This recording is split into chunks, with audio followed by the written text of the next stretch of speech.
Alors, bonjour à tous et bienvenue dans cette nouvelle vidéo dans laquelle on va continuer à parler de trigonométrie et des propriétés du cosinus et du sinus. Donc, dans l'une des vidéos précédentes, on a vu qu'il y avait quelques valeurs remarquables du cosinus et du sinus à apprendre. Là, il y a encore un certain nombre de formules à apprendre. Il y en a 10, que j'ai répertoriées ici sur le tableau. Avec des histoires de cosinus de moins x, sinus de moins x, de pi moins x, de pi plus x, de pi sur 2 plus x, ou de pi sur 2 moins x. Donc ça fait 10 formules à apprendre. Et en plus, alors celles-là, elles sont pas pratiques parce que quelquefois, il faut changer le signe, par exemple ici, quelquefois, il faut pas changer le signe, quelquefois, il y a le cosinus qui devient un sinus, quelquefois, c'est le sinus qui devient un cosinus. Donc, on peut très facilement se mélanger les pinceaux. Donc, voilà, encore des formules à apprendre par cœur. C'est pénible. Mais non, pas de panique parce que j'ai une astuce. Et cette astuce, c'est de faire des dessins. Alors, pas n'importe quel dessin, hein, évidemment, des dessins avec des histoires de cercles trigonométriques, de cosinus et de sinus, sinon ça va pas être utile. Mais là, par exemple, prenons un cercle. Un cercle trigonométrique qui est pas trop mal réussi pour une fois. Et prenons un angle X. Donc, comme ceci. Disons, je vais faire apparaître X là. Maintenant, prenons l'angle moins X. Donc, moins X, bah, c'est le même angle, mais dans l'autre sens. Donc, moins X. Et alors, une chose très importante, pour que ces petits dessins soient utiles et qu'on puisse, qu'ils nous facilitent vraiment beaucoup la vie, il faut prendre des angles petits. Il faut surtout pas prendre des angles qui tombent à peu près au milieu, qui correspondent à peu près à pi sur 4, sinon on va plus rien voir. Et c'est plus pratique quand on fait des angles vraiment petits. Euh, donc là, enfin petit comme ça, il n'y a pas besoin que ça soit à rikiki, parce que sinon on va plus rien voir. Hein. Si vous faites un truc comme ça, c'est pas très très pratique non plus. Donc voilà, faut pas faire trop petit, mais il faut quand même garder des angles petits. Et une fois qu'on a tracé l'angle X et l'angle moins X, et bien là, on se rend compte que, bah oui, ils ont effectivement le même cosinus, qui est ici. Donc on a cosinus de moins X qui est égal au cosinus de X. Par contre, pour les sinus, bah, il y en a un qui tombe du côté positif et l'autre qui tombe du côté négatif. Donc bah, sinus de moins X, c'est moins sinus de X.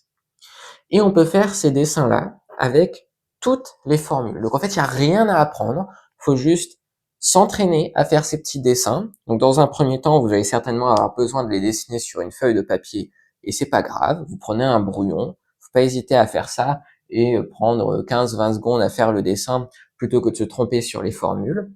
Au début, vous aurez besoin d'un papier et d'un crayon. Et puis au bout d'un moment, bah, vous les visualiserez à peu près dans votre tête, les dessins. Et ça marche pour les 5 cas de figure. Donc, je pense qu'on va tous les faire. Hein. Ça devrait être assez rapide. Là, ici, continuons. Donc, on a encore un cercle. On prend un petit angle, x. Et puis là, c'est pi moins x. Donc, pi, on est ici. Et il faut retirer x. Donc, on recule un petit peu et on arrive à peu près ici. Donc, ça, c'est pi moins x. Et puis, bah, maintenant, de quoi est-ce qu'on se rend compte? Eh bien, que les deux angles, ils ont le même sinus qui est ici. Par contre, il y en a un qui a un cosinus positif et l'autre un cosinus négatif. Donc, on a bien cosinus de pi moins x qui est égal à moins cosinus de x. Ils n'ont pas le même signe. Par contre, les sinus sont égaux. On continue. Alors, je vais faire un peu de place pour pas être trop bas, mais on continue quand même. Le troisième cas de figure, donc c'est pi plus x cette fois-ci, donc encore un cercle, qui est un peu moins réussi que les autres, mais on s'en sortira. Toujours un petit angle, x, et puis là c'est pi plus x, donc on arrive à pi et on rajoute x, donc on arrive à peu près ici. Donc ça fait pi plus x. Et puis bah là, en fait, tout le monde tombe de l'autre côté. Là ici on a un sinus qui est positif, l'autre qui est négatif, et pareil, un cosinus positif, un cosinus négatif. Donc là, il y aura des moins dans les deux cas. Cosinus de pi plus x, c'est moins cosinus x. Cosinus de pi, et sinus de pi plus x, c'est moins sinus de x. On continue, plus que deux qui ressemblent exactement, c'est juste pas les mêmes dessins, mais c'est exactement le même principe. Donc, un cercle, on prend un petit angle, et là, pour les pi sur 2, l'astuce est de vraiment prendre des angles petits. Autant si on prend des angles un peu grands pour les trois autres, on s'en sort quand même. Là, c'est beaucoup mieux, surtout pour le dernier, de prendre un très petit angle. Donc là, on a pi sur 2 plus x. Donc on part de pi sur 2 et on rajoute x. Donc on arrive à peu près ici. Et là, attention. Là, on a un cosinus qui est proche de 1. Donc un cosinus qui est grand et un sinus qui est petit. Tandis que là, maintenant, quand on prend pi sur 2 plus x, j'ai oublié de noter l'angle, et donc quand on prend pi sur 2 plus x, eh bien cette fois-ci, on a un grand sinus et un petit cosinus, qui est proche de 0. Donc c'est l'inverse.